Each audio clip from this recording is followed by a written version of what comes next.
Running a business comes with a lot of what-ifs. But luckily, there's a simple answer to them. Shopify.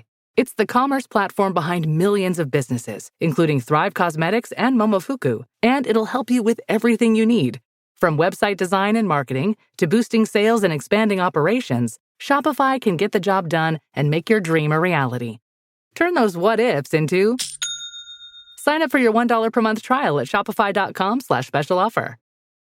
This episode is brought to you by Greenlight. Get this. Adults with financial literacy skills have 82% more wealth than those who don't. From swimming lessons to piano classes, us parents invest in so many things to enrich our kids' lives. But are we investing in their future financial success? With Greenlight, you can teach your kids financial literacy skills like earning, saving, and investing. And this investment costs less than that after-school treat. Start prioritizing their financial education and future today with a risk-free trial at greenlight.com/Spotify. Greenlight.com/Spotify. Mic check. 1, 2. Are we recording? Hi, I'm Michelle Bernstein, an award-winning chef, restaurateur, and mom. I have a lot on my plate, including my psoriatic arthritis symptoms. That's why I was prescribed Cosentyx. It helps me move better. Cosentyx secukinumab is prescribed for people 2 years of age and older with active psoriatic arthritis. Don't use if you're allergic to Cosentyx. Before starting, get checked for tuberculosis. An increased risk of infections and lowered ability to fight them may occur, like tuberculosis or other serious bacterial, fungal, or viral infections. Some were fatal. Tell your doctor if you have an infection or symptoms like fevers, sweats, chills, muscle aches, or cough, had a vaccine or plan to, or if inflammatory bowel disease symptoms develop or worsen. Serious allergic reactions and severe eczema-like skin reactions may occur. Learn more at 1-844-COSENTYX or Cosentyx.com. Ask your rheumatologist about Cosentyx. This series contains adult language and descriptions of graphic violence throughout. Listener discretion is advised. Cavalry Audio. Welcome to the Murder Chronicles. I'm your host, Carolyn Osorio.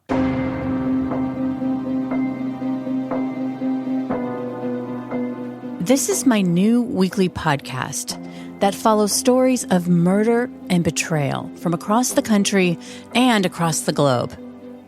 Join me as I investigate the motives and the madness as we attempt to shine a light into the darkness of the human condition. You're listening to part 2 of The Werewolf Butcher.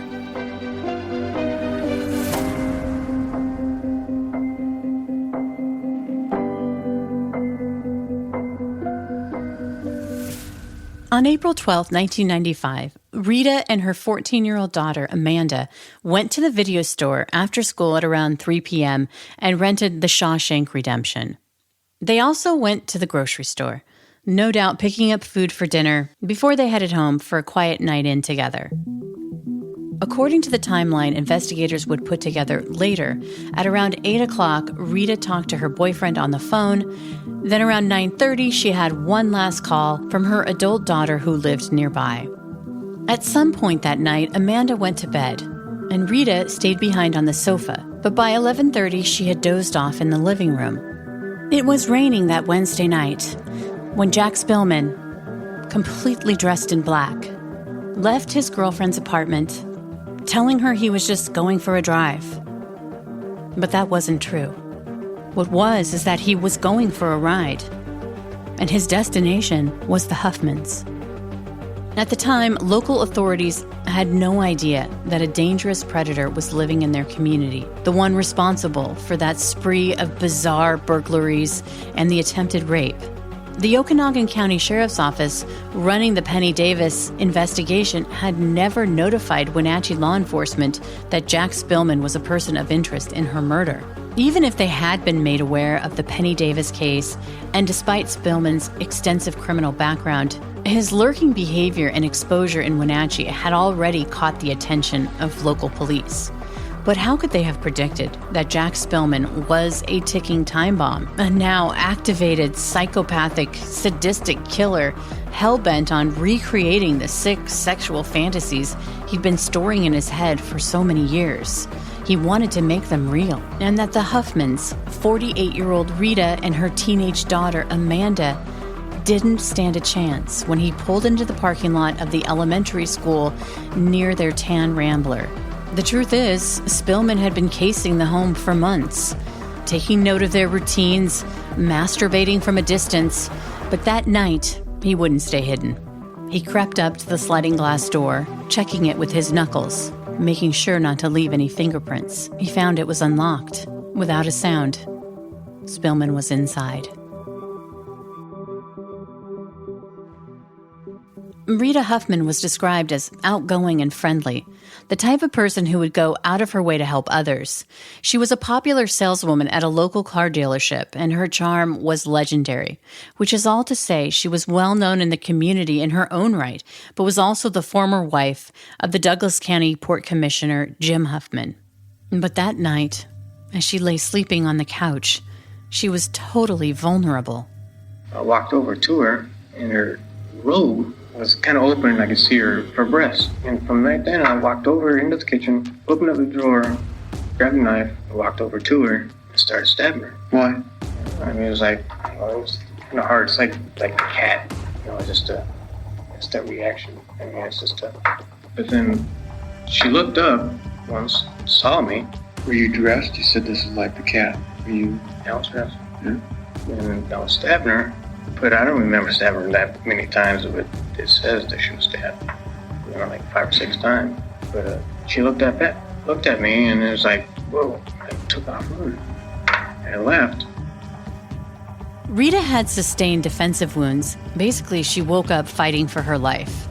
So much so that the watch on her wrist was so damaged the inside crystal had been shattered, which suggested that it had been broken during that wholly unexpected and vicious attack. Time stopped at 11:37. That was the time that investigators believed Rita Huffman was being murdered. Under the cover of darkness, Spillman fled with a knife and Rita's purse. He climbed into his truck and drove back to his girlfriend's apartment complex. But he didn't go inside. Rather, he sat in the truck and rifled through her purse. Before he drove back to the Huffmans, he made sure to bring another knife, his gloves, and a black ski mask, the kind with the holes cut for the eyes and a slit for the mouth. The only reason I went back is because she saw me, and it was like, well, I wanted to make sure that she wouldn't talk now, that she was alive. And so when I went back, I drove by, just like the morning that you guys found, I drove by. But I drove by, and there was no cops there, no lights or nothing.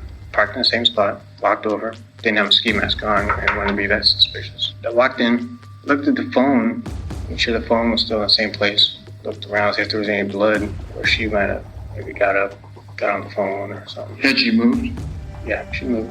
Rita had only enough strength to crawl a few paces before she died. Having been stabbed in the chest so many times, it's unlikely that she would have even been able to speak, let alone warn her sleeping daughter.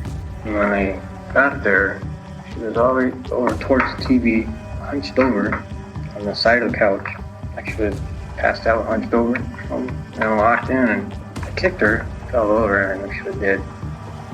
I moved her back where she was laying down.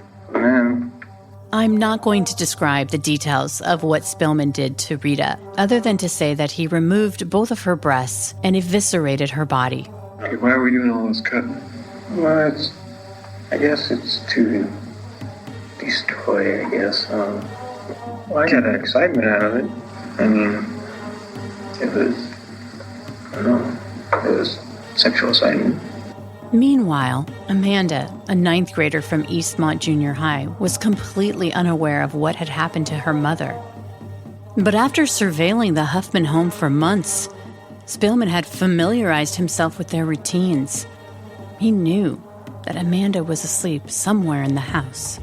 Investigators believe that Amanda was Spillman's intended victim all along. Spillman found her asleep in her mom's bed.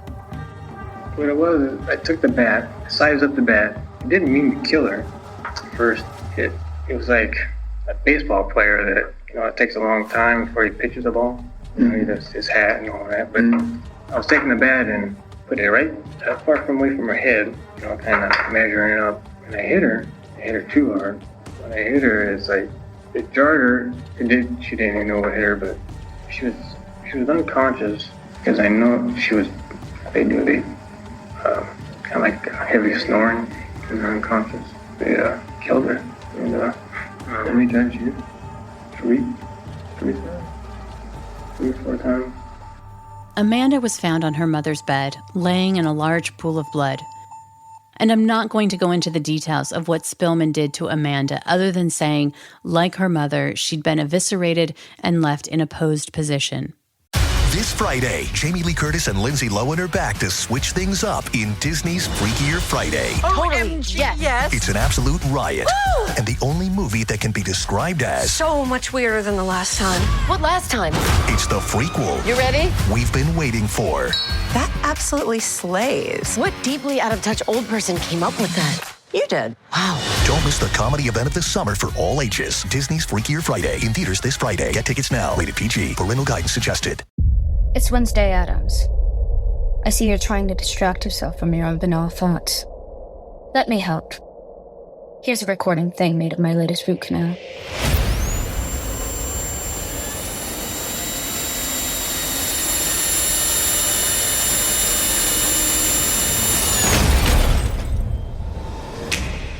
Wednesday, Season 2, begins August 6th, only on Netflix. Dr. Keppel would go on to write about both Bundy and Spillman in his book called Signature Killers. Here, he would explain that their arc of violence had swung so far afield that the killing itself, and then the post-mortem damage, offered a physical high. And it's a high not always experienced sexually at the time of the murder. The way Spillman posed his victims was an integral part of his twisted fantasies. How he left their bodies was a way for him to get even at women and young girls by degrading them. When'd you do that? That is because of women like Belinda who like to tease or whatever. It's just, forget where her mouth is, I guess. I don't know. Get back at him some way? Yeah. Like a fiend, Spillman fled the Huffman residence under the cover of darkness for the second time that night. He drove down the street and pulled into the local chapter of the Veterans of Foreign Wars of the United States, or the VFW, which is a gathering place for vets in the community. There's not a lot going on at 1:30 in the morning in East Wenatchee. So, when a police officer working graveyard clocked Spillman's black Chevy short box pickup truck in the VFW parking lot, it caught his attention. The hall had long since closed, so why was that truck parked there? Suspicious, the officer began entering the entryway of the parking lot. There was only one entrance, and he stopped as he watched as the parked truck started to leave. The patrolman blocked the exit. Strangely, the driver of the truck responded by getting out and standing with his hands up in a surrender position, despite not being asked to do so. At this time, the patrolman didn't have a clue about the Huffman's murders. He asked for the man's ID, and it was Jack Spillman. Everything about the stop that early morning put the officer on high alert. Spillman surrendering without provocation. He was entirely dressed in black. There were work gloves on the passenger seat, and he noted that Spillman had tools in the back of his truck. The officer was suspicious that Spillman was trying to break into the VFW. When he asked Spillman what he was doing there in the middle of the night, he said he was just turning around. But the officer didn't buy it and called for backup. He wanted to see if the VFW had any signs of a break-in. It didn't. So the officer asked Spillman a second time, "What are you doing here? If you wanted to turn around, you wouldn't have to drive all the way up to the building to do so." And here, Spillman changed his story. He said that he'd played bingo at the hall in the past, and he just wanted to check it out. With no sign of a break-in, the officer wasn't able to determine that Spillman had committed any crimes, and he didn't have any outstanding warrants, so he let him go. But the officer's instinct that Spillman was up to something no good would prove critical in the days to come. And then I went straight down to the VFW, and I was there putting the knife in the garbage can. It was full. but there was just a way for it to go down the side. It went all the way down the bottom. And then when I put it in there, my radar detector went off. And obviously I knew there was a cop in here. I knew the cop was coming before I even saw him. So I hurried up and got in my truck. I pulled right in front of me where I couldn't go out. It blocked me. I put my hands up. It's always been it's not that I was saying, okay, I'm caught. It's because it was dark and everything, so I put my hands up so I could see it.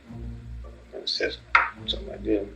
Spillman left the VFW and drove to a nearby mini-mart, where he threw the work gloves away in a dumpster and bought a mocha. Afterwards, he drove back to his girlfriend's apartment and crawled into bed next to her.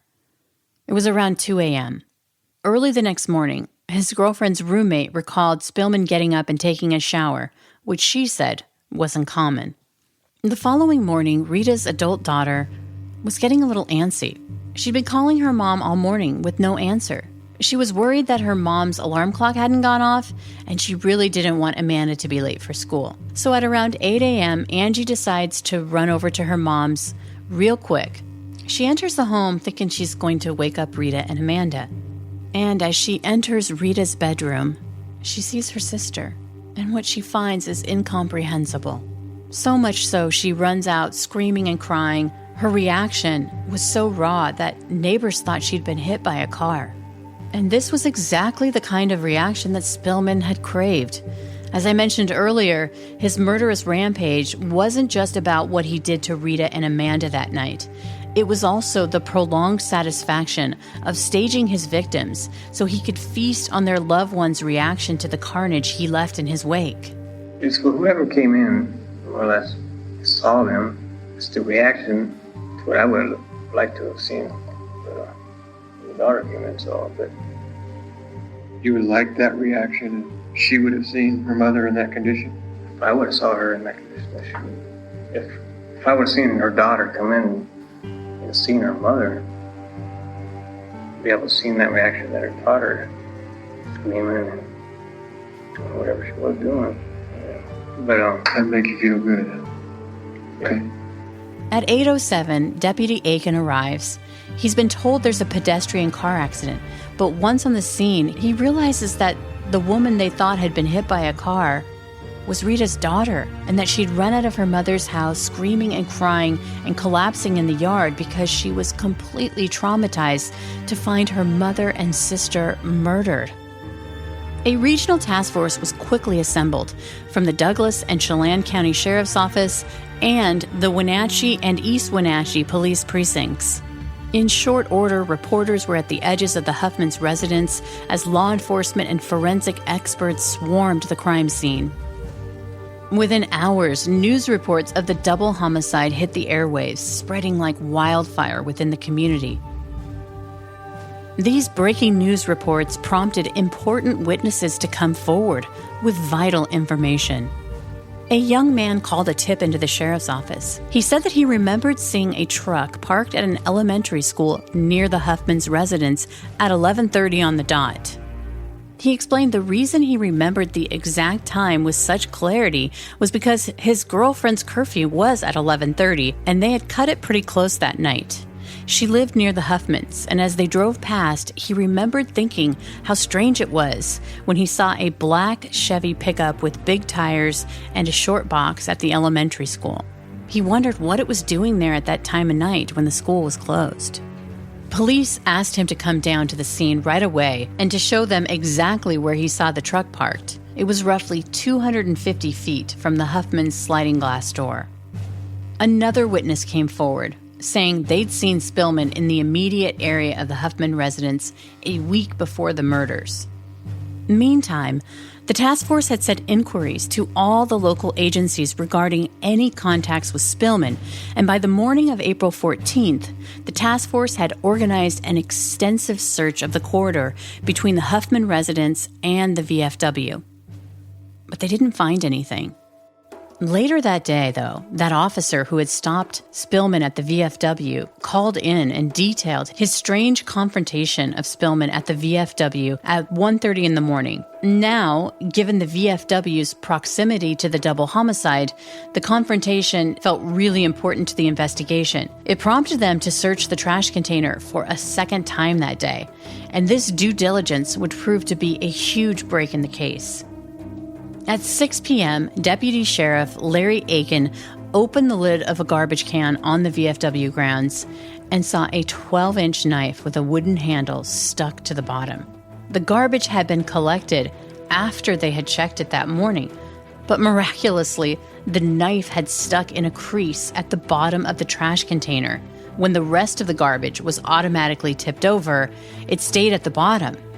Detective Robin Wagg jumped inside, pried the knife loose, and bagged it into evidence. He noted that the blade was stained reddish-brown. The knife was stamped Emperor Steel, and it was immediately sent to the crime lab.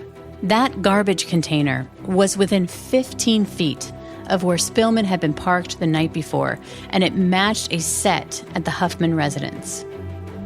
Detectives were also trying to piece together how Spillman could be connected to Rita and Amanda. At first, there didn't seem to be any connection. But within days, micro-situations would help them create a devastating window into Jack Spillman's psychology. Detectives tracked down Amanda's softball coach, who recalled seeing a black Chevy pickup with large tires and a roll bar, and that it was seen several times parked near the softball field during practices when Amanda was present. Detectives also went to the local watering hole called the Igloo Tavern.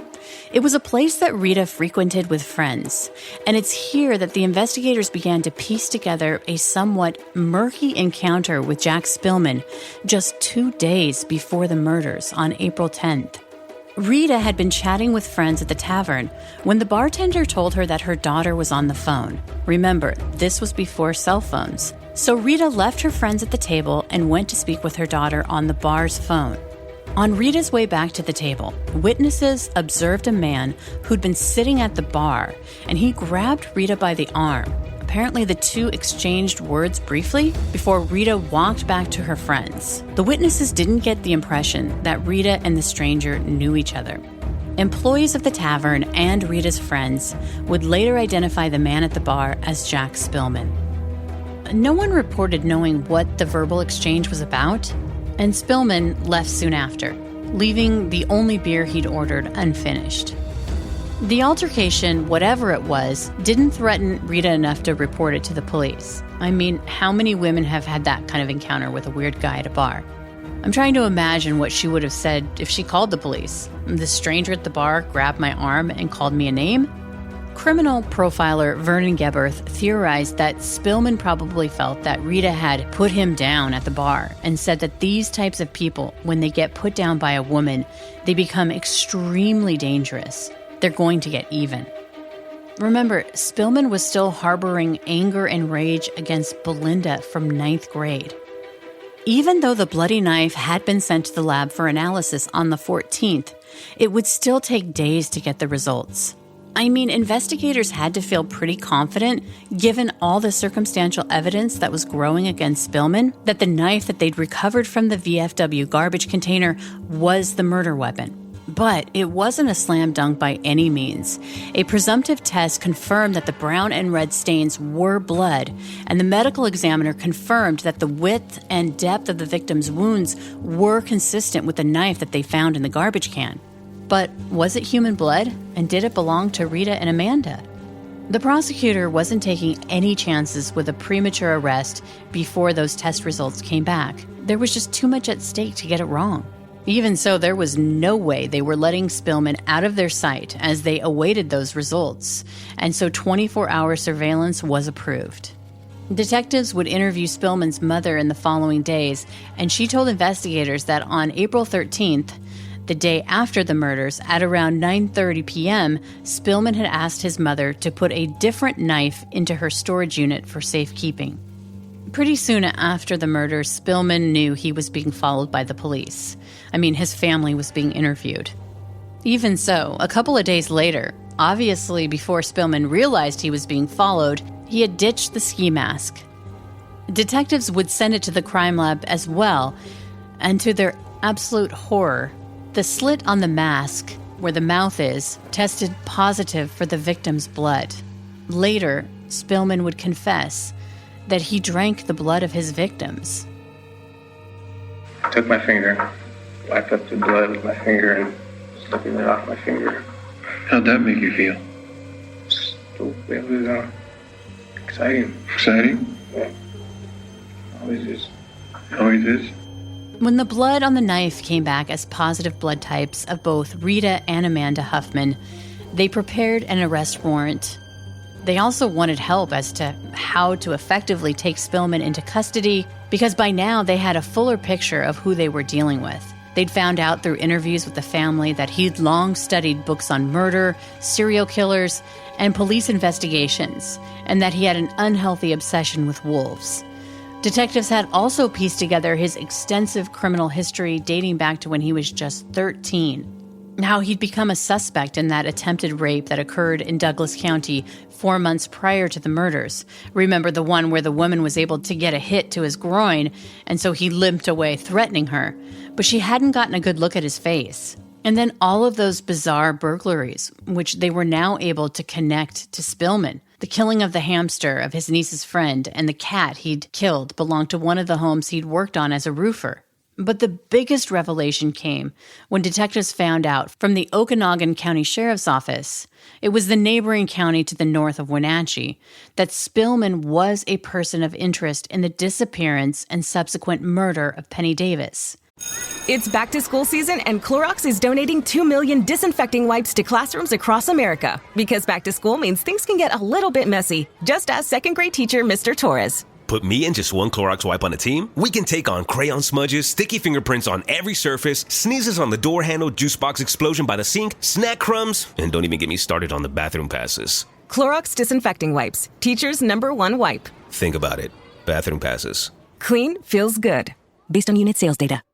The #1 selling product of its kind with over 20 years of research and innovation. Botox Cosmetic, onabotulinum toxin A, is a prescription medicine used to temporarily make moderate to severe frown lines, crow's feet, and forehead lines look better in adults. Effects of Botox Cosmetic may spread hours to weeks after injection, causing serious symptoms. Alert your doctor right away as difficulty swallowing, speaking, breathing, eye problems, or muscle weakness may be a sign of a life-threatening condition. Patients with these conditions before injection are at highest risk. Don't receive Botox Cosmetic if you have a skin infection. Side effects may include allergic reactions, injection site pain, headache, eyebrow and eyelid drooping, and eyelid swelling. Allergic reactions can include rash, welts, asthma symptoms, and dizziness. Tell your doctor about medical history, muscle or nerve conditions including ALS or Lou Gehrig's disease, myasthenia gravis, or Lambert-Eaton syndrome and medications, including botulinum toxins, as these may increase the risk of serious side effects. For full safety information, visit BotoxCosmetic.com or call 877-351-0300. See for yourself at BotoxCosmetic.com. It was revealed that her skeletal remains were found posed in the same position as Amanda. On April 18th, 6 days after the Huffmans' murders, and knowing that Spillman's arrest was imminent, investigators flew to Seattle to speak with Dr. Bob Keppel. At the time, Dr. Keppel oversaw the Washington State Attorney General's Office Homicide Information Tracking System, or HITS, and was considered an expert criminal profiler. The investigators wanted to pick his brain about the upcoming arrest, the best way to go about the interrogation, and go over the criminal profile that they'd asked Dr. Keppel to work up for them based on the crime scene and Spillman's background. Dr. Keppel's profile stated that the killer would have ritual paraphernalia and souvenirs contained in a private chamber of horrors. This chamber could be a dark closet, a room, basement, or hole in the ground, and that investigators should be aware that the killer may use an abandoned barn, cabin, or garage, any place significant to the killer. That this specialty place would be designed to help the perpetrator manufacture and refine fantasies. Armed with this information, 1 week after the murders, Spillman was arrested in the early morning hours of April 19th. I'm sure investigators wanted to get Spillman talking about this potential chamber of horrors. Given the grotesque nature of the crimes, Obviously, they didn't believe the Huffmans were Spillman's first murders. But Spillman immediately invoked his Miranda rights. Refusing to provide a statement, he was booked on 2 counts of aggravated first-degree murder. While in jail awaiting trial, Spillman's cellmates would turn on him, telling investigators that Spillman had bragged about wanting to be the worst serial killer and how he believed he would outsmart the police as he realized his wildest sexual fantasies, which included sexual assault, evisceration, and sexual mutilation of young girls. In quick order, Spillman went from being a person of interest in Penny's kidnapping and murder to a suspect. Staring down 3 aggravated murder charges, Spillman confessed to murdering Penny, Amanda, and Rita to escape the death penalty. 4 months after Spillman pled guilty to the murders, he granted an interview with Dr. Keppel, who believed the only reason that Spillman had agreed to the interview was because he knew that Keppel had interviewed Ted Bundy before his execution in 1989. So basically, it wasn't about any guilt or remorse. It was about his ego. And during the interview with Keppel, Spillman says his only regret was that he didn't just leave the knife at the crime scene. Because I left the one stuck in the Panda. And I knew that I could leave it. If I would have just left it, everything would have been fine. Except for the first one. I mean, I had my fingerprints all over it. But I still have regrets. Still have regrets. The regrets that you have are leaving the evidence, not for what you did. Right. Right. Well, I have no regrets for what I did. No. Yeah. No regrets. Yeah.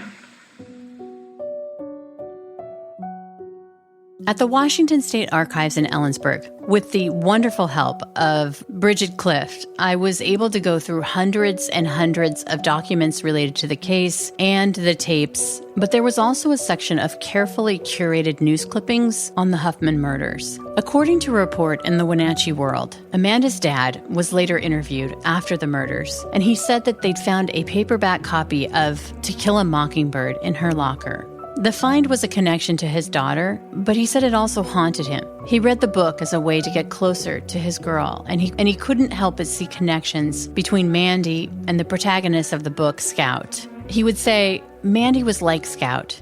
She was a tomboy and prankish and had her own sense of justice.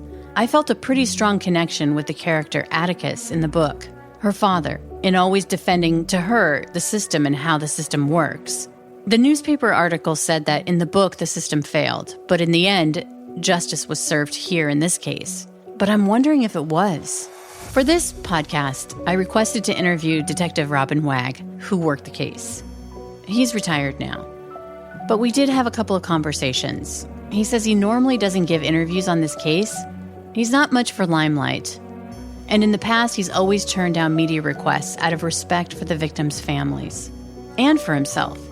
He doesn't want to dredge up the case because it brings up painful memories. But he said he would talk to Rita's daughter to see if she would be okay with him speaking with me this time around because there's a thought that keeps him up at night. Could Spillman ever be released? After speaking with Rita's daughter about the interview, she asked him not to. And let me tell you, I totally understand. But I did ask Detective Wag if I could share with you, in his own words, what the stakes are in this case. Because there's a chance that Spillman could get downgraded from maximum security in prison to the general population. From what I understand, high-security prisoners are really expensive to take care of, and the downgrade would save money. But implications down the line could be devastating. So this is what Detective Wag wrote. Quote, as I stated before, I think I will go along with Angie's wishes. We have a special bond as a result of this case, and I bow to her wishes. In talking with her, I have discovered that the Department of Corrections have failed in their statutory obligations to keep her updated on Spillman's status and location. That is another reason I am suspicious of the department's forthrightness in their classification of Spillman. As I told you before, they tried once to move him out of state, and a person in the know at the DOC, which is the Department of Corrections, who brought it to my attention, told me that once an inmate is out of the state where he committed his crimes, it is much easier for his custody status to be downgraded. This investigation was also hard on the investigators who worked long hours for months on end. They were all dedicated professionals who struggled with the horrific nature of this investigation, and I am proud of every one of them. Like Angie, I really don't want to relive that part of my life again. Thank you for understanding regarding this matter.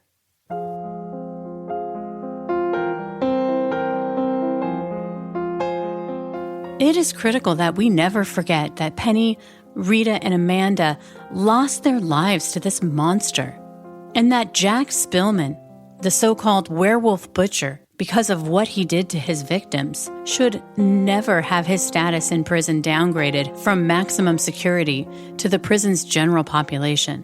Because given what Penny, Rita, and Amanda endured both in life and in death, that outcome is just too terrifying to contemplate.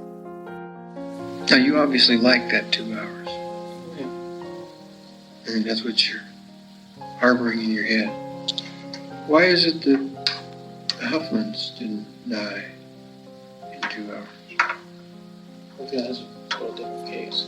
Totally different case. Why? What happened with Penny? Well, for one, Penny had all the time in the world. Well, Huffman did too, but to a point. I mean, I had all night. But when it first happened, with the mother, I mean, it was just a bam. Right. That's probably what threw it off. So I wanted to prolong it with the daughter, but it hit too hard and misjudged it.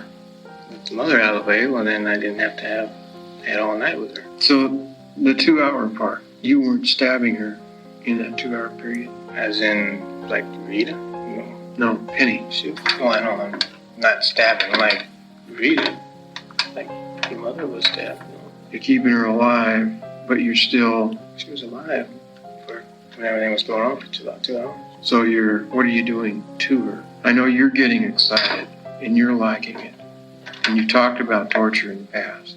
Are you strangling her, reviving her? Are you using the knife to...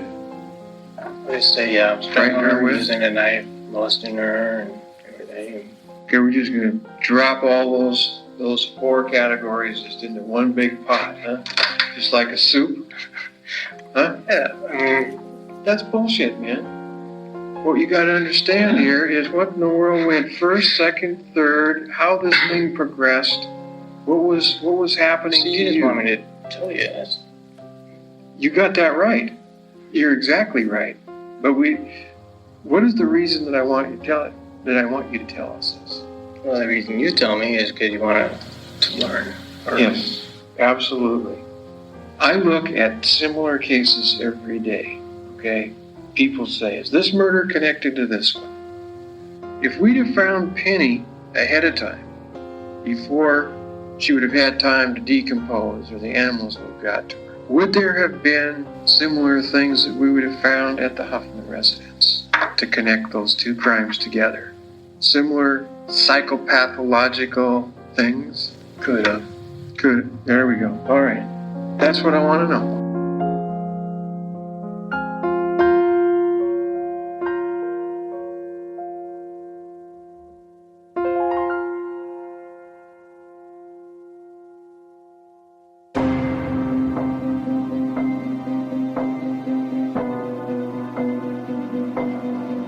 The Murder Chronicles is a Cavalry audio production recorded live in the beautiful Pacific Northwest. We're produced by Brandon Morgan and myself. Our executive producers are Dana Brunetti and Keegan Rosenberger. Josh Windish edited and mixed this episode. Music by Soundstripe. For Cavalry Audio, I'm Carolyn Osorio, your writer and host. Thanks for listening.